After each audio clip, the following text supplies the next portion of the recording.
You're listening to Passing Through by Hyperspeed Space Goat, read by Coram Deo. Chapter 1 Lost Souls. Somewhere, somewhen. It was still dark outside, but time would wait for no goat. Asriel blearily changed into a plain black shirt and a pair of faded blue jeans. He shimmied into a plain green apron, careful to avoid catching the shoulder straps on his horns. Asriel let out a long yawn, fastening the apron around his waist. Left over right, then under. Right over left, then under. Pull tight. Repeat. Every day. Why did he even take this job anyway? He could hardly remember even sleeping. Of all the things he could have done with his life, this was probably not the worst, but in all likelihood perhaps the least eventful. Every day the same dream, again and again. Asriel plodded over to the full-height mirror next to the door, hanging on the wall opposite the wardrobe where he had retrieved his clothes from. He adjusted his apron, straightening out a few stray creases, and turned around to check that it was fastened correctly. Once he was satisfied, he hunched to look over his sleepy face in the mirror. Asriel ruffled the fur on his cheeks in an attempt to wake himself up. Perhaps he should have considered moving opening time to an hour later. Oh well, too late for that now. He sighed and shuffled out of his room. Taking the last few steps downstairs, Asriel was greeted by the dead silence of the diner. He fumbled around in the darkness with his hands on the wall closest to the staircase until he found the switch. The warm neon lights lining the ceiling behind the counter flickered on, bathing the room in a comforting orange glow. It felt homey, like the feeling of cozying up on a cold day next to a warm fire, swaddled in blankets, watching the tongues of flame dance fitfully. When? Asriel couldn't remember.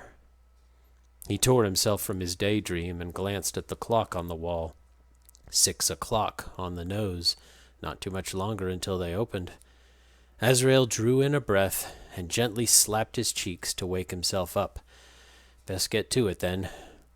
A quick mop of the floor, wipe down the counter and the few tables they had, fill the fryer with oil and bring it to boiling, heat the griddle, get the dishes out of the dishwasher, unlock the front door, take a rough inventory of the food available, a little short on patties, noted, hear the front door open, rush to lay out the tables, smile for the camera. "Howdy, welcome to Grillby's. May I take your order?" The door slammed shut as the last few nameless patrons cleared out of the diner. Asriel was left in the company of a wizened old monster who had walked in just as he was about to close up shop.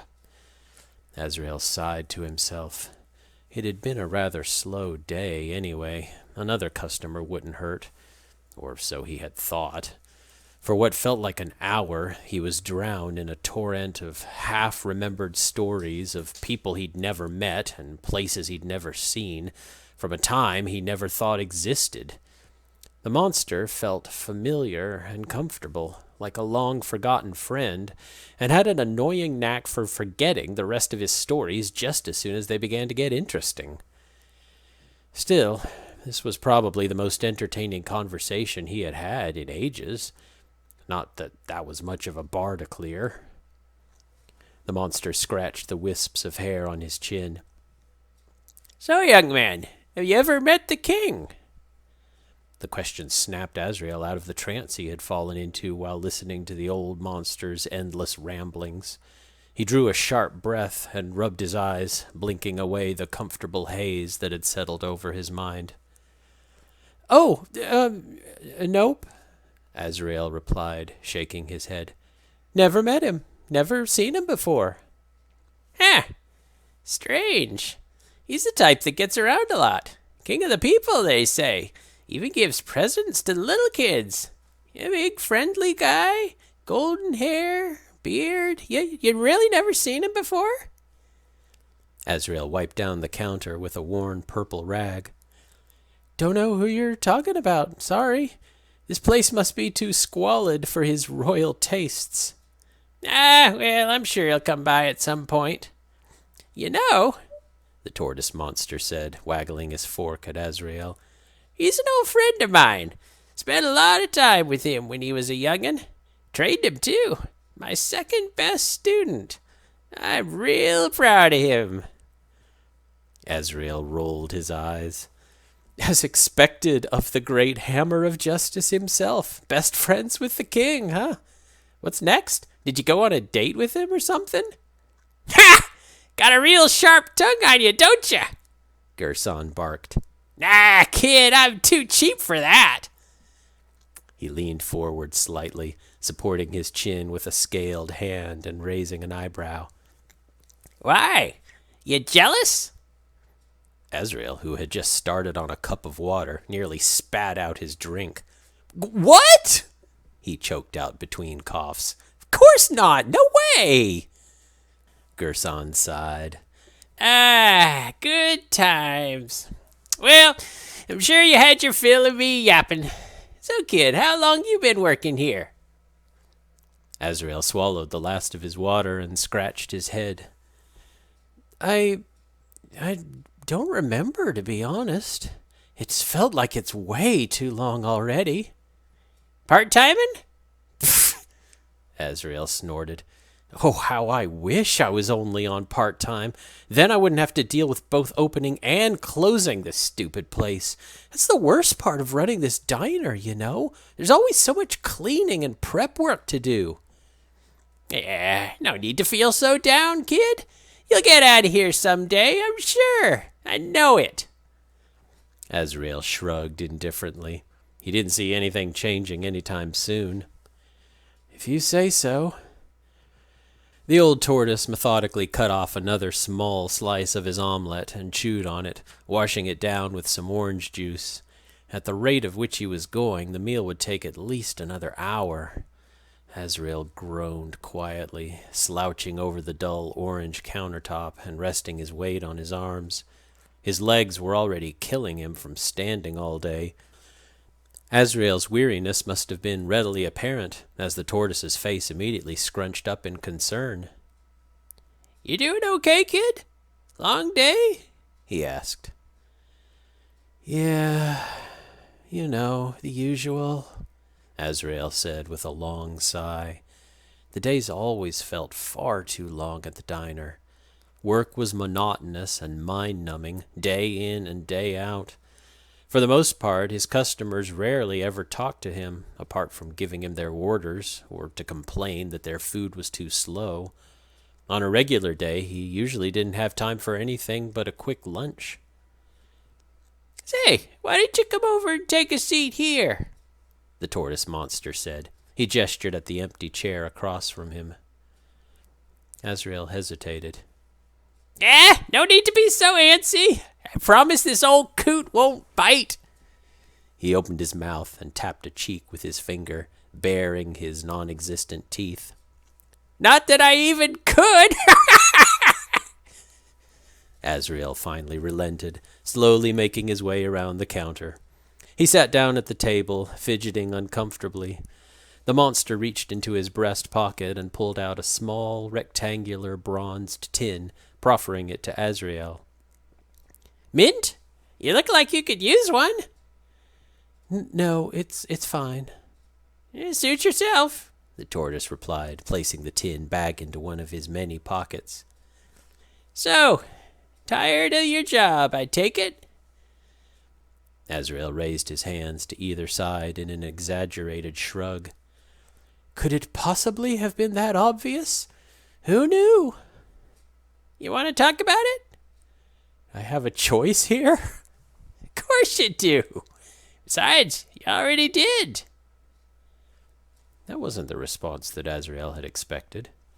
Still, for some strange reason, he felt obliged to humor this musty old monster. I don't know, Asriel said. It's hard to explain. I feel like I've been stuck in this stupid job since forever ago, doing the same thing over and over. Nothing changes. Nothing ever changes. How'd you end up here in the first place? Gerson asked. Who knows? Asriel shrugged. A cruel twist of fate, perhaps? Must be karma for having one too many burgers in a past life. Why not try something else then? This is all I know. I can't just leave. I don't think I could do anything else. Asriel idly traced little stars in the condensate forming on the monster's cup of juice. I've tried, but I just can't bring myself to... Pretty useless, aren't I? Useless? Pah! Gerson waved his hand dismissively. Nonsense! You done plenty!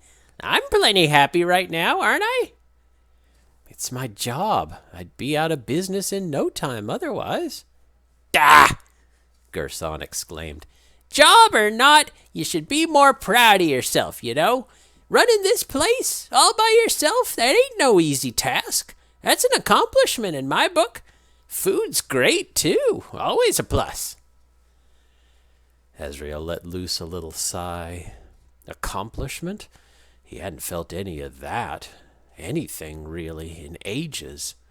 What good was wiping down greasy countertops and flipping burgers? Nothing, that was what. Nothing at all. Some days he would try a slightly different routine. Right over left first, perhaps. Or sometimes he would choose a different piece for the jukebox. Everything equally useless and equally inconsequential. The old geezer had no idea what he was talking about, did he now? His muzzle curled into a snarl. Do you really think that... Asriel's objection was rudely interrupted as the monster reached across the table and tapped his muzzle with a claw. He flinched reflexively, eyes screwed shut. Hey! Did you have to do that? Asriel cried, covering his snout with a paw to protect it from further harassment. The tortoise let out a howl of laughter. You goat monsters are all the same! Just like old times indeed. Some things, they never change. He rested his right arm squarely on the table before him and stared directly at Asriel. But seriously, kid, maybe you don't find any value or pleasure in the things that you do. Maybe you feel like nothing matters at all, but that does not determine your worth, okay? You may not be changing the world, but there's no need to qualify to be. You are, and that's more than good enough for anyone. How did the conversation even get here? From burgers to life advice? Well, that's what you... Asriel began. And besides... The tortoise leaned over the table towards Asriel, interrupting his indignant remark. You've grown into a fine young man, haven't you? Asriel inched away, taken aback by the sudden proximity.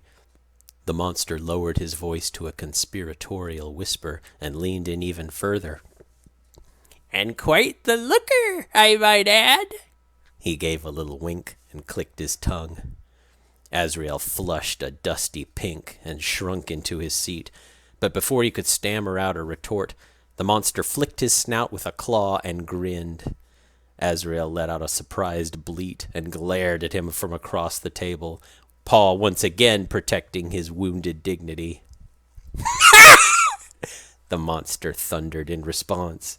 In a fit of amusement, he slammed a fist into the table, somehow accidentally sending his fork, along with a little square of omelet speared onto it, flying.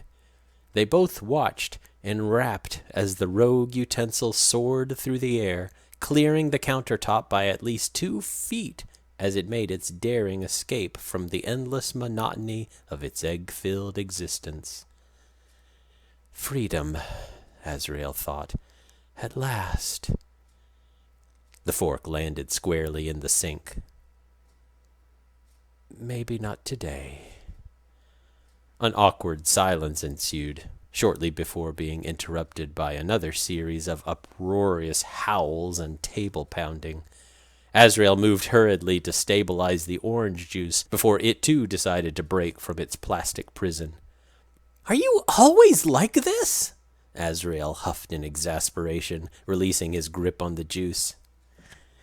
"Well, why do you think I never got engaged? I tried with the queen once, you know. Got a face full of her special pie when I wasn't looking, right clear from across the room. Rejection never tasted sweeter, with a little whipped cream and a raspberry on top." Asriel snorted derisively. "I sincerely hope that your absolute lack of shame isn't contagious." "Well, don't you worry, kid. Just teasing you. Nobody's good enough for this old fogey." The tortoise laid down his knife with a clatter, stifling a small belch. He reached for his glass and downed the last of the orange juice, letting out a contented sigh. That hit the spot," he said, wiping down his mouth with a serviette. "Well, I believe I have to go for now. I think I've imposed for far too long." He pushed his chair away from the table and stood up, grabbing a tattered explorer's hat hanging from its ear. Donning his khaki headdress, he strolled over to the door, with Asriel following just behind. He turned to face him, gesturing with an outstretched hand. "Thanks for the food and the company, kid. Best I've had in ages." Asriel stared at the wizened, green-scaled paw for a moment before reciprocating. It gripped his own with a reassuring strength. "Name's Gerson." Gerson? Gerson. Asriel felt an inexplicable warmth envelop him. It was not unpleasant. It felt solid, dependable. A half-remembered feeling. Gerson. Somewhere, when, something was missing. Someone he should know? Asriel played with the word on his tongue. Gerson. "Kid? You there?" Gerson's inquiry jolted Asriel from his reverie. "Oh, sorry. Asriel." "Asriel? Huh. Asriel." For a moment, Gerson's thick eyebrows lifted and then furrowed like two bushy, silvered caterpillars. He tugged at his little goatee, staring through Asriel, before meeting his gaze and grinning widely. "That's a nice name. Anyone ever tell you that?" "No, not really. Why would they?" "'Cause it's true." "I wish." Gerson chuckled and patted Asriel squarely on the back with a gnarled paw. Asriel grunted at the force of his affection. "Don't be so hard on yourself, son. I don't know exactly how you ended up here, but we're all rooting for you.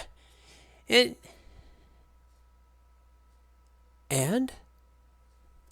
Gerson clenched Asriel's furry hand even tighter, his gaze suddenly wandering. "And if you're really, truly here, then something tells me that we'll be seeing each other again. Soon." He looked up to meet Asriel's perplexed stare with a sad smile, eyes moist, and released the vice grip he had on his hand. Gerson turned around, leaving Asriel gawking with his outstretched paw caught in the ghost of a handshake. He opened the door. An impossibly cold, impossibly strong wind rushed through it, catching Asriel off guard. With one arm, he held on to a nearby table to steady himself, and the other he raised to shield his face. His eyes watered from the blistering torrent that cut through his fur and gnawed at his bones. Gerson took a last look at him, his expression first an unreadable mix of emotions, and then a smile. As he spoke, Asriel could just barely make out the words. "Change the world, little prince. I believe in you. Gerson made a small bow, and then turned to face the encroaching darkness and stepped out. The door slammed shut behind him, and the brutal chill ceased. Asriel tentatively lowered his arm and looked out through the small window beside the door, but by then Gerson could no longer be seen, consumed by the pitch black outside. Asriel took a deep breath and let it out again. He returned to stand by the table that they had shared and pondered his options. After a moment's consideration, he leaned over the counter and fetched the fork from the sink, giving it a brief rinse. The omelette lay idle on the plate, cold and defeated. He would have to do. It was dark outside. Asriel ate quietly, alone in the empty diner.